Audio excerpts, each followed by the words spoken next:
Tasty tasty spicy spicy పచ్చిరేలు పులావ్ తయారు చేసేసుకుందామా మరి. హాయ్, హలో, నమస్తే. అందరూ ఎలా ఉన్నారు ఫ్రెండ్స్? బాగున్నారా? నేను కూడా చాలా బాగున్నాను. మీ అందరూ బాగోవాలని మనస్ఫూర్తి కోరుకుంటున్నాను. ఏం చేస్తున్నారు ఫ్రెండ్స్? బ్రేక్ఫాస్ట్ అయిపోయిందా? మరి సండే స్పెషల్ ఏం చేసుకుంటున్నారు ఈరోజు? సండే మనకి స్పెషల్ ఏదో ఒకటి ఉండాలి కదా. నేనైతే ఈరోజు సండే స్పెషల్ రొయ్యల పులావ్ స్పైసీగా టేస్టీగా చాలా ఈజీగా చేసి చూపించేస్తానండి. అది ఎలాగో మరి చూసేస్తారా? వచ్చేసేయండి మన కిచెన్లోకి. పచ్చి రొయ్యల పులావ్ తయారు చేసుకోవడానికి మొదటగా ఒక హాఫ్ కిలో బాస్మతి రైస్ తీసుకొని 1 అవర్ ముందు నానబెట్టుకున్నానండి. ఇప్పుడు జీలకర్ర 1 టేబుల్ స్పూను, ధనియాలు 1 టేబుల్ స్పూను, గసాలు 1 టేబుల్ స్పూను నర ఎక్కువ వేసుకోండి, అంటే కమ్మగా ఉంటుంది కదా గసగసాలు వేస్తాయి. అలాగే చిన్న జాజికాయ ముక్క, ఒక జాజి పువ్వు, అలాగే 3 ఎండుమిరపకాయలు ఘాటుగా ఉన్నాయి కాబట్టి నేను 3 వేసుకుంటున్నానండి. వీటిని మనం ఇప్పుడు వేయించుకుందాం. స్టవ్ వెలిగించుకున్నామండి. ఒక ప్యాన్ తీసుకున్నాను. ఇప్పుడు ఇవన్నీ కూడా ఇందులో వేసి చక్కగా కలర్ వచ్చే వరకు, మంచి సువాసన వచ్చే వరకు లో ఫ్లేమ్లో వేయించుకుందాం.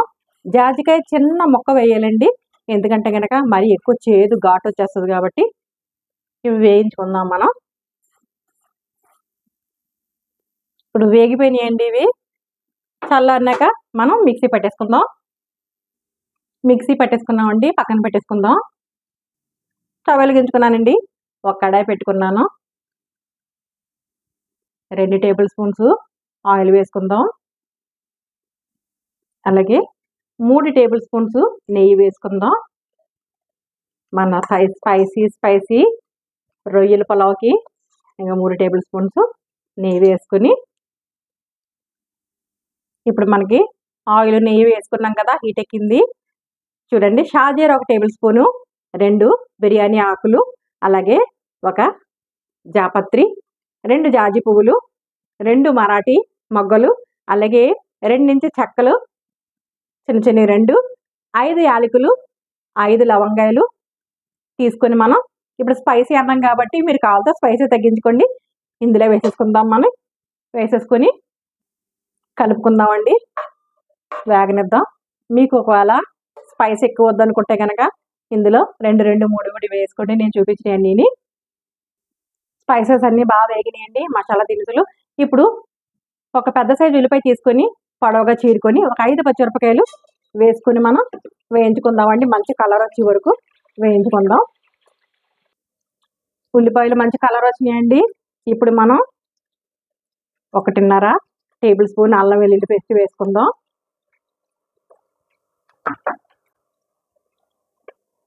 పచ్చివాసన పోయే వరకు మంచిగా కలుపుకుందామండి అల్లం వెల్లుల్లి పచ్చివాసన పోయిందండి. ఇప్పుడు పచ్చి రొయ్యలను తీసుకొని పచ్చిరొయ్యలు ఇలాగా మనం వేసేసుకోవాలండి. వేసుకొని చక్కగా మంచి కలర్ వచ్చే వరకు మనం ఇలా మగ్గించుకుందాం. పచ్చిరొయ్యలు వేసుకోగానే ఇలా పచ్చిరొయ్యల నుంచి మనకి వాటర్ రిలీజ్ అవుతుందండి. మనం వాటర్ ఇంకిపోయే వరకు దగ్గరగా చేసుకోవాలన్నమాట. ఇప్పుడు పచ్చిరొయ్యల్లో వాటర్ అంతా ఇంకిపోయిందండి. ఇప్పుడు పెద్ద సైజు టమాటాలు చిన్న ముక్కలు కోసుకొని టమాటాలను ఇలా వేసేసుకొని టమాటా ముక్కలు కూడా మంచిగా ఉడకనివ్వాలి. ఇందులో రొయ్యలు ఇంకా మనం బాగా హార్డ్గా అయిపోయినంటే తినడానికి బాగోదు మనకు. అందుకనే కొంచెం వేగిన వెంటనే మాత్రం మనం టమాటా ముక్కలను వేసేసుకోవాలి. టమాటా ముక్కలు బాగా మగ్గినవండి. ఇప్పుడు మనం మొదట వేయించుకుని పెట్టుకున్నాం కదా జీలకర్ర ధనియాల పొడి, ఇవన్నీ ఇప్పుడు ఇందులో వేసేసుకుందాం. పౌడర్ చేసుకున్నాం కదా, మంచిగా కలుపుకోవాలండి. పౌడర్ వేసుకున్నాం కదా, చక్కగా కలుపుకుందాం. ఇలా మంచి సువాసన వచ్చేస్తుందండి మన పౌడర్ వేసుకున్నాక. ఇందులో ఇప్పుడు పుదీనా, కొత్తిమీర చిన్న ముక్కలు కట్ చేసుకొని అది కూడా వేసుకొని చక్కగా కలుపుకోవాలండి. ఇలా కలుపుకొని ఇందులో 4-5 టేబుల్ స్పూన్స్ పెరుగు వేసుకోవాలండి. ఇందులో ఇప్పుడు గంట క్రితం నానబెట్టుకున్న బాస్మతి రైస్ని నీళ్ళు లేకుండా చక్కగా ఇలా వేసేసుకుందాం. వేసుకొని తడి దీంట్లో ఉన్న తడి అంతా ఆరిపోయే వరకు మనం కలుపుకొని మంచిగా అప్పుడు వాటర్ వేసుకుందామండి. వేడి నీళ్ళు ఇలా కలుపుకోవాలి. తడంతా పోయే వరకు కూడాను కలుపుకొని ఇప్పుడు రైస్లో చెమ్మంతా ఆరిపోయిందండి తడంతా. ఇప్పుడు మనం హాట్ వాటర్ వేడి నీళ్ళు ఒకటికి 1.5 చెప్పిన 2 గ్లాసులు వేసుకున్నాను నేను. 3 గ్లాసులు వాటర్ పోసుకుంటున్నాను. ఎందుకంటే పెరుగు కూడా వేసుకున్నాం కాబట్టి 3 గ్లాసులు వాటర్ వేసుకొని మనం ఇప్పుడు వేడి నీళ్ళు రుచికి సరిపడినంత సాల్ట్ వేసుకుందాం. మరి ఇందులో వేసుకొని అలాగే ఒక నిమ్మ చెక్కని ఇలా పిండేసుకుందాం. పిండేసుకొని మంచిగా ఇలా కలుపుకొని ఇలా మరుగుతుంది కదండి. మనం సాల్ట్ కూడా వేసుకున్నాం కదా. ఇలా సిమ్లో పెట్టేసుకొని మూత పెట్టేసుకుందాం. ఇలాగా ఒక 15 నిమిషాల నుంచి 20 నిమిషాల లోపు అయిపోతుంది. అప్పుడు చూద్దామండి. 15 నిమిషాలు అయిపోయింది. మూత తీసి చూద్దాం. ఇదిగోనండి అయిపోయింది. ఇప్పుడు స్టవ్ ఆఫ్ చేసుకొని ఒక 10 నిమిషాల తర్వాత మనం డిష్ అవుట్ చేసుకుందాం.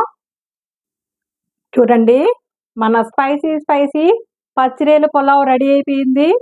చక్కగా ఒక 10 నిమిషాలు ఇలా వదిలేసినట్టయితే కనుక చక్కగా మంచిగా కుక్ అయి ఉంటుంది కదా.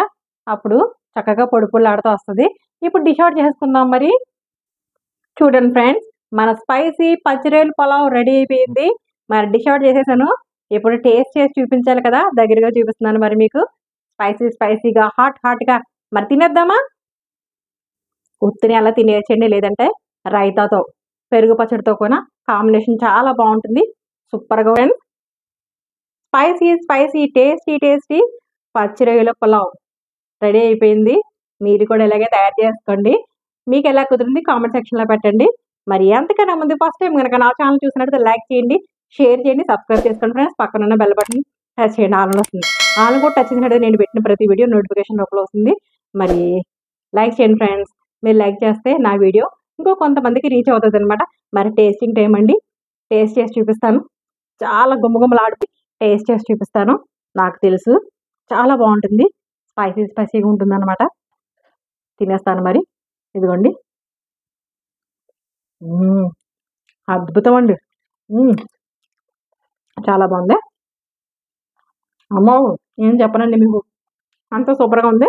అవి కూర్చొని తినేస్తాను. మరి ఒక రెసిపీతో మీ ముందుకు వస్తాను. మరి అంతవరకు బాయ్.